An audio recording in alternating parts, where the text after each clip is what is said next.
All right, Christine, I'm gonna go ahead and take you off.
Hello, everyone. Thanks for joining. I'm Jeff Coombs. I'm the president of Crunch. We're a survey data analytics platform, and I'm here with Chris Jones, who's a product director for analytics, visualizations, and dashboards for Crunch. We're going to talk about online platforms for trackers. It's just time to go online for trackers. That's what we're going to talk about. You're going online for all kinds of things. Why? To do it faster. Remember those days when we used to go into a bank, stand in line to get to a teller? And I guess some people still do. And then we thought it was miraculous to go and start use ATMs. We could get cash out, we could deposit checks, and there was a much shorter turnaround. But that really wasn't fast enough. For me, it certainly wasn't. I started about 3 years ago walking into every establishment I regularly went to and said, "Do you take Apple Pay?" And I asked them so many times. They finally got Apple Pay, so now I almost use Apple Pay exclusively, as many of us do. We went from long wait lines to instant response, and that's what we need to do in market research. But where are we, or where are many of us today in market research as we go and try to field trackers and then analyze the data?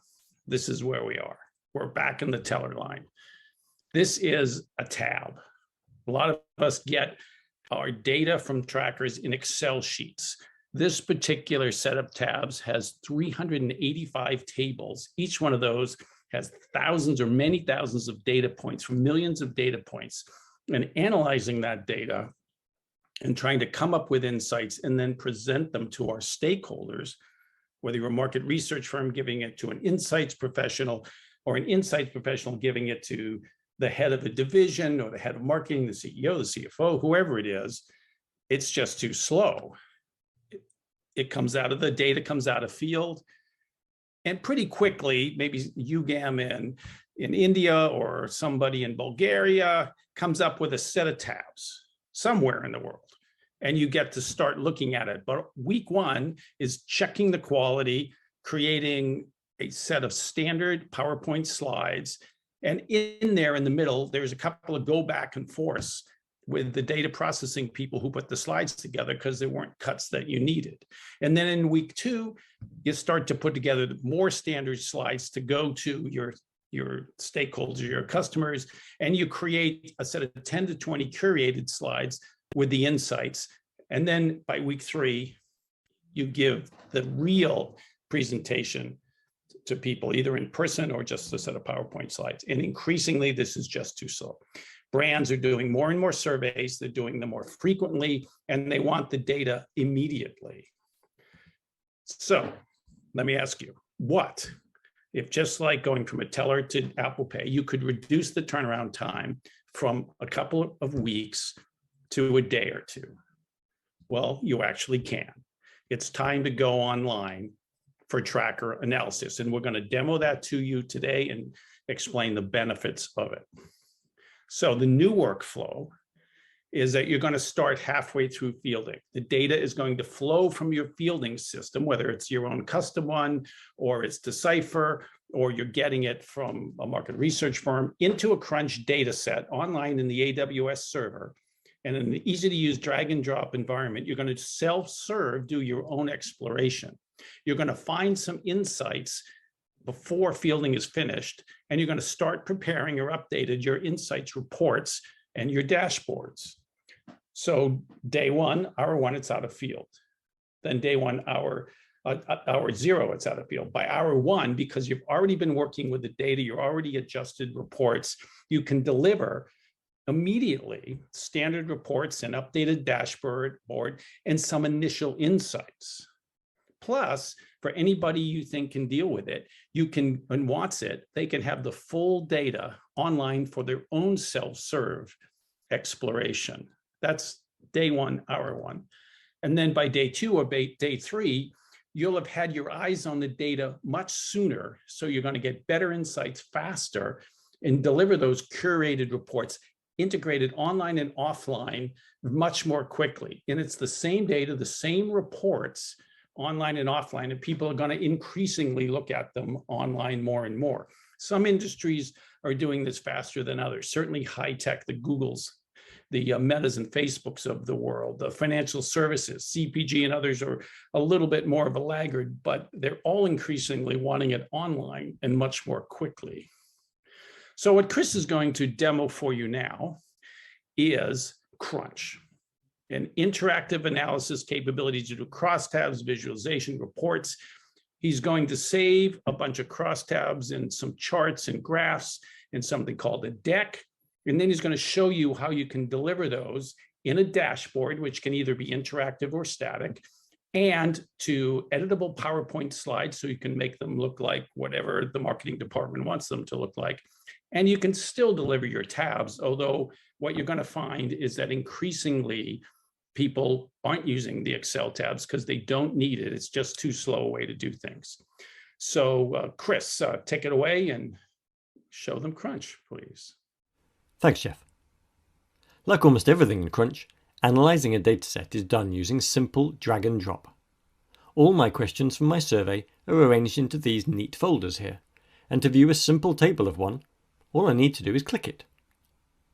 Now, if I want to see that variable crossed by another, to see it over time perhaps, I simply click and drag that wave variable, and as I start to do so, you can see that I'm presented with these drop zones.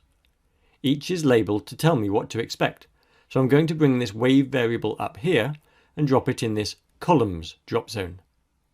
And that's all I have to do to create a crosstab. But perhaps I want to see these results not for all respondents, but just for those who are from the US. For that, I just take this country variable here and start to drag that, and this time I'm going to place it in this filter by drop zone and let go. And then I'll choose the USA option, and now I'm just looking at the results for the US respondents. And remember that Crunch is calculating everything in real time here. Nothing is pre-calculated, which means that there's no limit to the combinations you can create. So far, we've been just looking at tables, but Crunch supports a variety of other visualization types, including these interactive line graphs, which are perfect for trackers, especially with great additional features such as smoothing, otherwise known as rolling averages, and these confidence interval bands. And if you want to drill down even further, you can add another variable to what we call tabs, which allow you to quickly flick between different categories of that variable and see the impact on your results. Once you've found an analysis that you're interested in, you can save it to what we call a deck. Analyses saved to a deck can be exported to both Excel tables and fully editable PowerPoint presentations. And a deck of analyses can become a dashboard in just a few clicks, and I'll show you that in a moment. But first, let's have a look at that PowerPoint export. As you can see, PowerPoint exports from Crunch use fully native PowerPoint objects, just as if you had made those analyses yourself in PowerPoint, enabling you to make any changes you wish. You can even upload your own PowerPoint template so that the exports come out into your look and feel. Back to Crunch, and let's save this analysis to this existing deck. We can see it here at the bottom. I'm now going to jump to that dashboard, and when I scroll to the bottom, you can see that same analysis now here on that dashboard. That's all I had to do to add it, just save it to the deck. But maybe I don't want it to be here on this first tab, so let's go into edit mode and choose to move it to this media consumption tab instead. There we go. But perhaps I want it over here, and perhaps a little wider, like so. Laying out dashboards in Crunch is so simple. Just click and drag to reposition, and drag these corners to resize. That's all there is to it. We'll see more from Crunch later, but for now, back to Jeff. Chris, thanks for that. That's how you do analysis that's after the fact. How does Crunch handle trackers? How does the tracking data get into Crunch? How does a new wave get imported so it's ready to go so quickly? So here we are in our brand health master dataset, and we can see that we have 64,858 cases. But of course we're about to add some more. To append a new wave, we go to the Properties menu, we choose Append, we choose the dataset that we want to append, it's this one, Wave 11. We can see all the variables that it contains. We can choose to exclude some if we wanted to, and we click Append. Done. We click View, and now we have our appended wave added to that original dataset. The first thing to note is that our number of cases has gone up to 71,326, and we can see that it's been done. If we come in here to Time and Geography and choose Wave, we can see we now have November, where previously it was only up to October. And we can also see in our categorical wave variable, we now have number 11. If we go to our dashboard, we can see that this time series chart here now has data for November. We didn't need to do anything. There was nothing to update. It's just automatically added to these charts. With Crunch, that's all it takes to append a new wave. Well, thanks, Chris. That looked incredibly easy, but I've heard that trackers are hard, really hard. If it's that easy, why haven't people already gone online for survey data analysis? What's so hard about it? There's no denying that trackers can be challenging. On paper, at least, you set up the first wave just like any other ad hoc project, and then sit back and watch as every new wave just seamlessly lines up with the first. So why is it never like that in reality? So what can you do to make trackers more manageable? The most obvious thing, perhaps, is to instill greater discipline in your process. The ideal solution to variable IDs that don't match between waves is to make 100% sure that you don't change any. The ideal solution to managing new categories added between waves is to not add any. Just don't make any changes and you'll be fine. But that's not the real world. Surveys are scripted by humans, and humans produce typos, such as when a hyphen is used instead of an underscore in a variable name, and now it's treated as a whole new variable. And then there are all the expected changes, like when a new territory gets added that has some country-specific questions. Other please specify options get added. Some brands need to be added, and others removed as the retail landscape changes, and so many more. There's nothing easy about managing these situations with traditional market research workflows. You'll typically only notice there's a problem when the researcher receives their set of tables and things don't look right. So then the problems need to be compiled and reported to the data processing team, who need to investigate and track down the cause, perhaps tracing it to a typo in the survey script. And now they need to write a bunch more scripts to handle this exception. But in the meantime, perhaps the researcher has spotted that the additional questions for the new country have strange base sizes, because the respondents from the other countries are being incorrectly coded as chose not to answer, rather than not asked. So then you need another loop back to the data processing team, another diagnosis, and another fix. This is where the pain of trackers lies.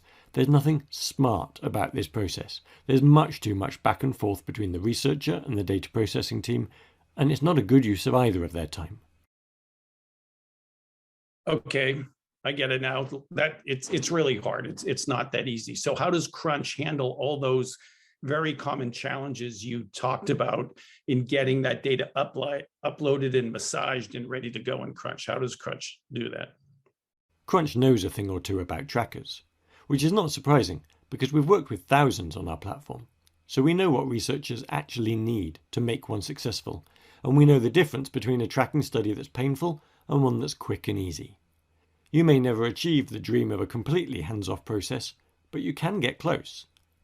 Let's see what's involved in appending a new wave to an existing tracker using Crunch. I think you'll be pleasantly surprised. For this demonstration, we're going to add on another wave to the brand health tracker project we've seen before. So now let's append wave 12. Same method as before. Properties, append, this time dataset being wave 12, and append.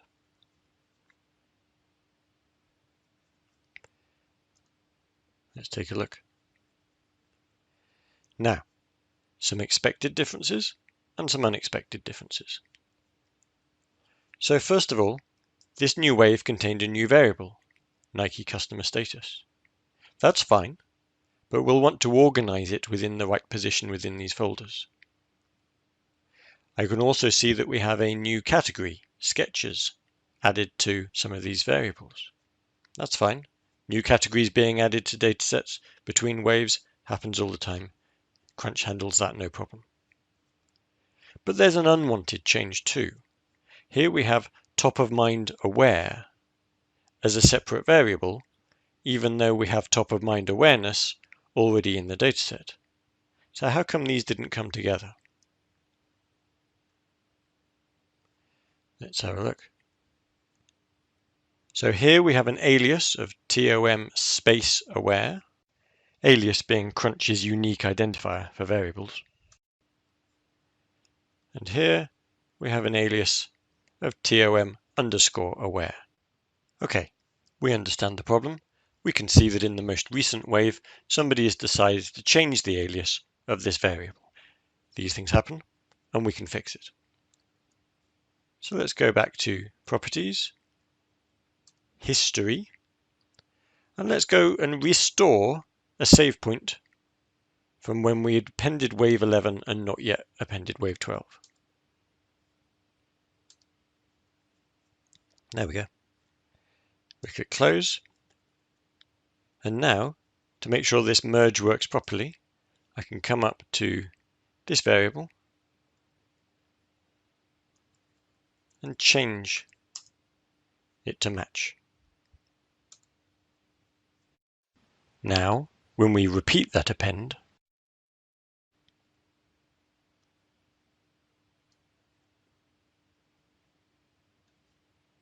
we find that that variable has been successfully merged in with the one top of mind awareness rather than giving us a separate one here.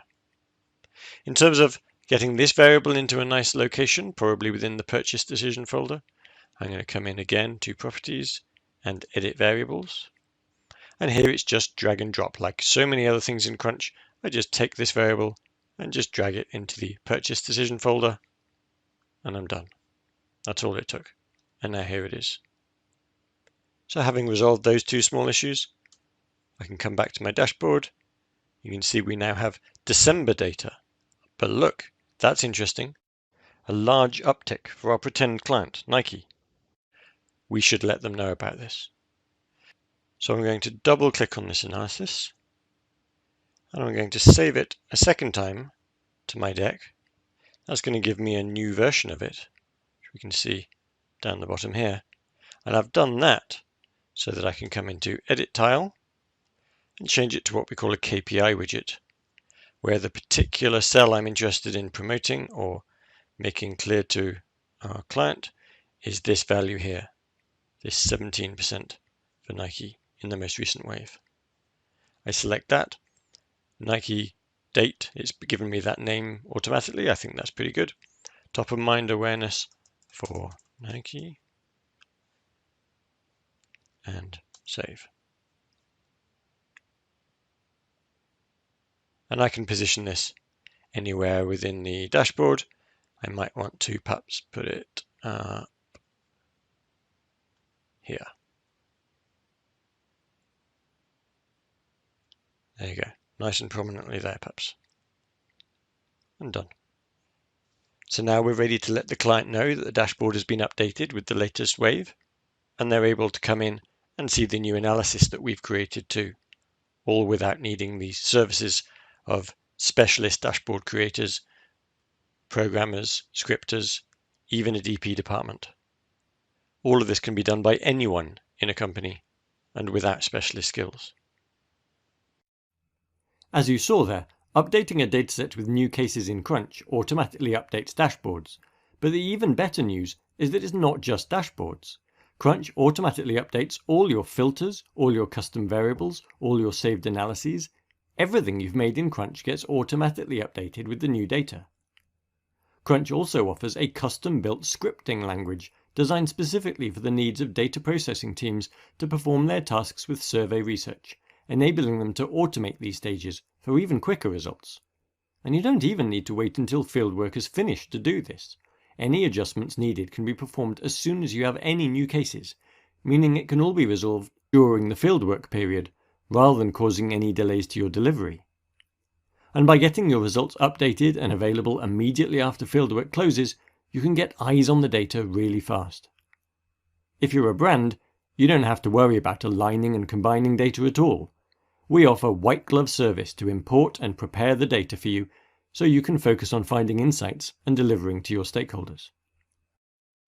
Okay, thanks, Chris. So as you heard from him, whether you're a market research professional or an insights department, you can get the data up and running quickly. If you've got a DP department, they can use Crunch Automation and those other tools to get it up right away into Crunch. Or if you're a brand, you've got the white glove service, and either Crunch or your market research company will get it up into Crunch halfway through your fielding, maybe a week prior to completion. Then it'll be right there into Crunch as a usable data set. As soon as you're out of fielding in hour one, you'll be able to deliver all those reports and online dashboard. You'll have some insights ready so that 2 to 4 days later, you'll be able to deliver a fully curated, integrated online and offline report and maybe a presentation. Let me just say that the advantages of Crunch, to summarize: self-service, easy self-service in a drag and drop environment, lots of visualizations of data over time series, automatically appended tracker waves, and Crunch is built to scale to huge amounts of data. The biggest data points or the data sets are over 100 billion data points in Crunch in our AWS server. That's lots and lots of respondents answering lots and lots of questions. So we can scale to meet your needs as you collect more and more data into your trackers. So let's talk about one customer here in the last few minutes we've got. I'd like to talk about a financial services company who just demanded of all their vendors, they have 4 or 5 market research vendors, and they asked them to all get that data into Crunch so they could do online self-service themselves. They have a global insights team of about a dozen people, and they've got various insights teams around the world. They want to do their own analysis to build on what they get from their research agencies. They have, for example, a 46-country brand tracker that gets inputted into Crunch on a regular basis, and they no longer use tabs for that. They just don't get the data in spreadsheets, and they don't look at spreadsheets anymore. The goal is that they want to do more and more survey analysis with the same number of people so they don't have to keep growing their team. And they've been very successful with it. So thanks for that. I believe now we've got a few questions to answer.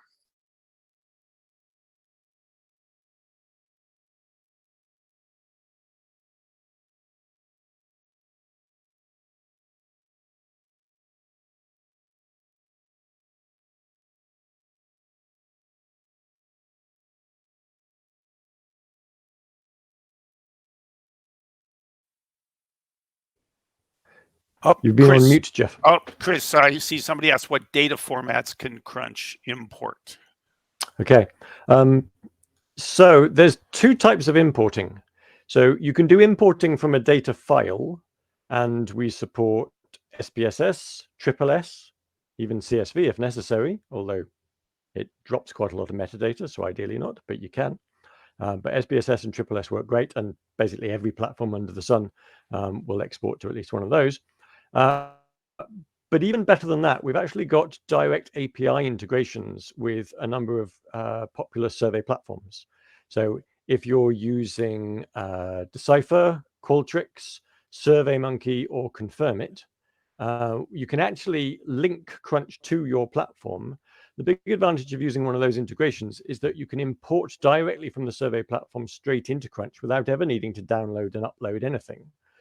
And that even includes being able to update a data set with the latest values. So even if it's still in field, you just do, okay, we've got 50 cases, right, create a Crunch data set from those 50. Right, now it's at 300, bring in the new ones, and then, keep doing that through fieldwork. Whenever you want to, you're in control of that process, just with a couple of clicks, just, right, give me the latest data. And it just all feeds through really beautifully. So yeah, quite a few options there. Okay, thanks, Chris. Someone asks about permissions or roles. Can different people have different access, like different countries get their own access, limited access and abilities like to the dashboard? Maybe explain that a little. Yeah, sure. So yeah, quite a lot of options there. So you can, there are different roles. So you can give sort of viewer status versus editor status and admin status and dashboard only access. So lots of different options there. But we also have this really neat feature called dataset views.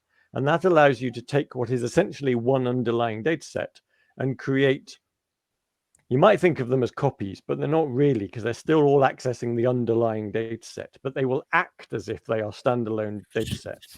And that allows you to share those with a subgroup of users, but also make them cut down versions. So you can even say, okay, I want this group of users to be able to see this data set, but only these rows and or these columns. So you can really specify, like your German users only get to see the data from German respondents, or only the certain questions that apply to them, or whatever it might be. So between all of those combinations, yeah, you can be really precise about it. Okay. Can you use Crunch with ad hoc single run studies? Yes, absolutely. The topic of the session today was trackers, which is therefore why we focused on mostly trackers. But yeah, totally. Having said that, we do thousands of trackers, and we have done thousands of trackers. In total, more of the projects in Crunch are ad hocs, one-offs than trackers, just because that's kind of the nature of market research. There are more of those. And so, yes, absolutely. Yeah, the trackers is just the focus of today's presentation. But yeah, totally. Can I brand the dashboards with logos and colors? Yes, and not just the dashboards, actually. So, for example, you can choose your own subdomain. So even the URL can have your company name inside it for more white labeling aspects. But yes, the dashboard and the rest of Crunch can have your logo in the top corner rather than Crunch's. And it's even more flexible than that, because on a folder by folder basis, and it's sort of all organized in a sort of hierarchical, logical fashion, you can choose to have different logos at different levels. So if you deliver to your end clients through Crunch, then you can make it branded to them on a folder by folder basis. So everything they see has their logo on it, but you still have your logo on everything you see, and it's really flexible. Plus, you can have custom PowerPoint templates, so that exports come out into your template. You can have like the interface as a whole. It doesn't have that many colors to it, but the colors it does have, you get to choose those and override those if you want.